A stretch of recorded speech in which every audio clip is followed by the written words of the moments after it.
as well, perhaps, that you're still playing and still in the Probably, Man United probably. red shirt? Still friends of yours, or do you have a line where They are not my friends. You'd think being the GOAT comes with a lot of love, but for Cristiano Ronaldo, it also comes with grudges.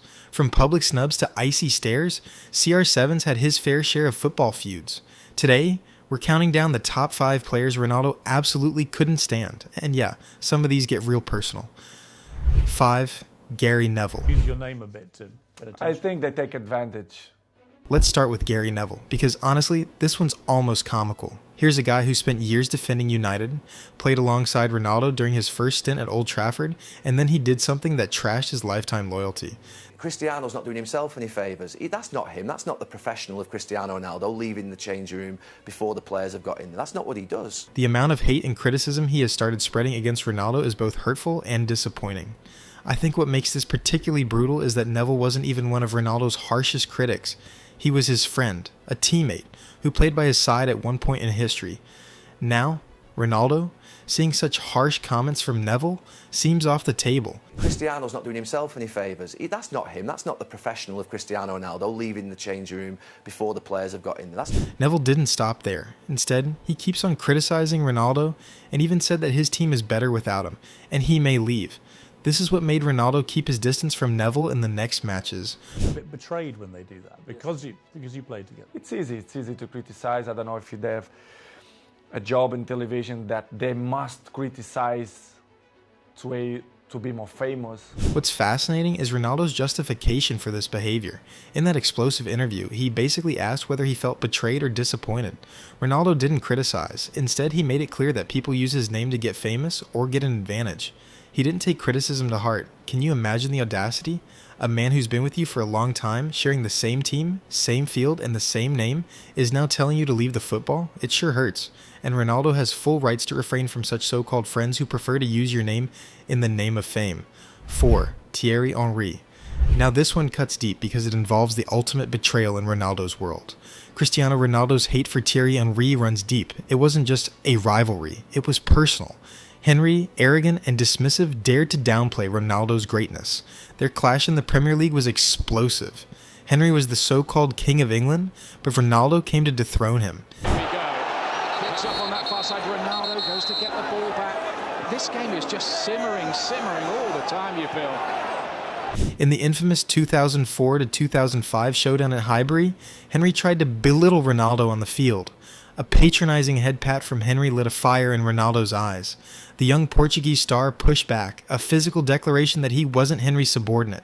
Then Ronaldo did what he does best. He let his talent do the talking. 2 goals in quick succession silenced the Arsenal faithful. Ronaldo celebrated by shushing the crowd, glaring at Henry as if to say, "This is my league now." He wasn't just winning the game, he was humiliating Henry on his home turf. But the hatred didn't stop on the pitch. Henry, bitter and jealous, carried his resentment off the field. He refused to acknowledge Ronaldo's dominance, even as the Portuguese star outshone him in every way. Premier League titles, Ballon d'Ors, Champions League glory. Every one of Ronaldo's triumphs was a slap in Henry's face. Ronaldo. R9, The real Ronaldo. the real one. The real kicker? Henry also made that comment about the real Ronaldo when discussing R9, essentially relegating Cristiano to second choice status even among players with the same name. He insulted Ronaldo publicly, calling the Brazilian Ronaldo the real one, and mocking Cristiano's legacy. For someone whose entire identity revolves around being the best, this statement proves he is not in his right senses. We are talking about a guy who openly admits to national television that he will choose Messi over Ronaldo. Thierry Henry, Arsenal legend and French football royalty, had the audacity to state what many consider obvious. Messi is the better player. The best player in the world for you now. For me, over the 5, I will go with Leo. I will go with Leo. Henry didn't just casually mention it either. He went into detail about why Leo gets his vote. For me, over 5 years, I will go with Leo. Messi is just a freak. Henry acknowledged his work ethic while essentially calling Messi naturally gifted. It's the classic hard work versus talent debate, and Henry clearly landed on the side that suggests Ronaldo's greatness is manufactured while Messi's is God-given. So, this shows how Henry always tries to get on the bad side of Ronaldo, degrading him, criticizing him unpublicly while giving Ronaldo every right to hate him and take a stand for him. 3. Gerard Piqué. If there's one player who made Ronaldo's life hell during those peak El Clasico years, it's Gerard Piqué.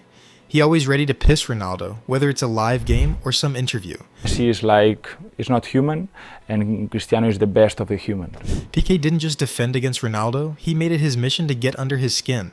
Whether it was the mocking of celebrations, the subtle digs in interviews, or the physical confrontations on the pitch, Piqué treated every El Clasico like psychological warfare. And the beautiful thing, it worked.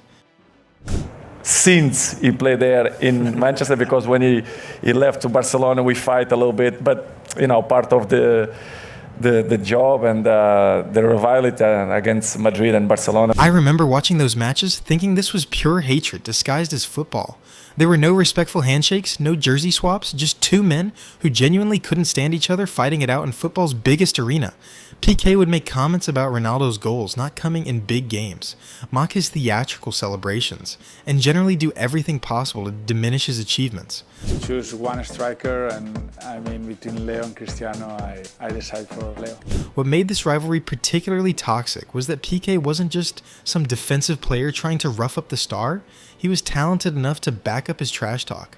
Barcelona dominated those Pep Guardiola years, winning Champions Leagues and breaking records while Piqué served as both defensive wall and psychological tormentor. The animosity was so obvious that even neutral fans could feel it through their TV screens. These weren't professional competitors showing mutual respect. These were two alphas who saw each other as everything they despised about football. Piqué represented the Barcelona way, technical, possession-based, collective. Ronaldo represented individual brilliance, power, and ego, oil and water, and they made sure everyone knew it. 2. Wayne Rooney. One of your biggest critics has been, and I'm surprised about this, Me too. Wayne Rooney. This hatred hurts because it's about betrayal, broken friendship, and two legends who went from brothers in arms to bitter enemies. Who you played with for many years very successfully and were good friends with him, and yet all this year, 3 or 4 times he's come out and attacked you in the media. Wayne Rooney and Cristiano Ronaldo were once Manchester United's dynamic duo, sharing goals, celebrations, and dreams of conquering football together. But then came Portugal versus England in 2006, and everything changed. Rooney stamps on Ricardo Carvalho, Ronaldo sprints to the referee demanding a red card for his own teammate, and suddenly their friendship is collateral damage in international football's biggest stage. That wink from Ronaldo after Rooney's dismissal? That was the moment their relationship died. Fast forward to Ronaldo's return to United, and Rooney wasn't having any of the circus. As a pundit, he systematically dismantled Ronaldo's second stint, calling him unprofessional, disruptive, and basically everything wrong with modern football's ego culture. These weren't tactical criticisms, these were character assassinations from someone who knew Ronaldo intimately. I don't know. I don't know why he criticized me so. Ronaldo's response was nuclear. I don't know why he criticizes me so much, maybe because I'm still playing at a high level and he's not. Then came the knockout punch. I'm not going to say that I'm looking better than him, which is true. Because he finished his career with 30s, so I'm still playing high level. I'm not going to say that I'm looking better than him, which is true, but... Can you believe the pettiness? A 37-year-old man essentially calling his former friend ugly while claiming moral high ground. But it gets worse. Ronaldo suggested it was all jealousy because Rooney finished his career in his 30s while he was still playing at the highest level. I think what makes this particularly sad is that their friendship was genuine. They shared some of football's greatest moments together, celebrating goals and lifting trophies. But Ronaldo's ego couldn't handle criticism from someone who'd seen behind the curtain, who knew the real person beneath the brand. 1. Zlatan Ibrahimovic. At number 1, we have the only player with an ego big enough to match Ronaldo's, Zlatan Ibrahimovic. This rivalry is pure poetry because it's essentially two gods refusing to acknowledge each other's divinity. When Ronaldo made his big money move to Juventus while everyone else was praising the transfer, Zlatan was throwing shade. You call that a challenge? Try dragging a second division team to glory? That's real greatness. It's the kind of response only Zlatan could deliver with a straight face. But this goes deeper than quotes. Remember that 2013 World Cup qualifier when everything was on the line? Portugal versus Sweden? Ronaldo versus Zlatan, and only one could advance to the World Cup. Ronaldo scored a hat-trick, Sweden went home, and Zlatan had to watch Portugal celebrate while his World Cup dreams died. That loss didn't just sting, it became the foundation of their entire dynamic. He scored a beautiful goal today, but he should try it from 40 meters. What makes this rivalry fascinating is that Zlatan doesn't hate Ronaldo's greatness. He hates being second to it. When asked about Ronaldo's famous bicycle kick against Juventus, Zlatan's response was perfectly on brand. It was a nice goal, but he should try it from 40 meters. Such remarks from Zlatan show how much he fears the success of Ronaldo. Ronaldo is someone who has come this far through hard work, consistency effort, exceptional showdown, and discipline. He is a man who made himself. He is a true icon who has come this far through his own hard work. This is what is unexpected of Zlatan. I think he's a goal machine. Zlatan praised Ronaldo's work ethic, calling him a machine, a product of hard work. But you can feel the subtle dig. To Zlatan, Ronaldo's greatness is manufactured, earned through gym reps and PR campaigns. Zlatan believes he was born great, and that difference in philosophy created an unbridgeable gulf between two of football's biggest egos. The beautiful irony? They're more alike than either would ever admit. However, Zlatan is a narcissist who believes himself a football goal while disregarding the great talent like Ronaldo. This is the biggest reason why Zlatan can't stand Ronaldo. These 5 players didn't just criticize Ronaldo, they got under his skin in ways that revealed the insecure man behind the perfect Instagram posts. What do you think? Was Ronaldo justified in his feuds, or does his ego make him impossible to work with? Drop your thoughts below, and don't forget to subscribe for more brutal football truths.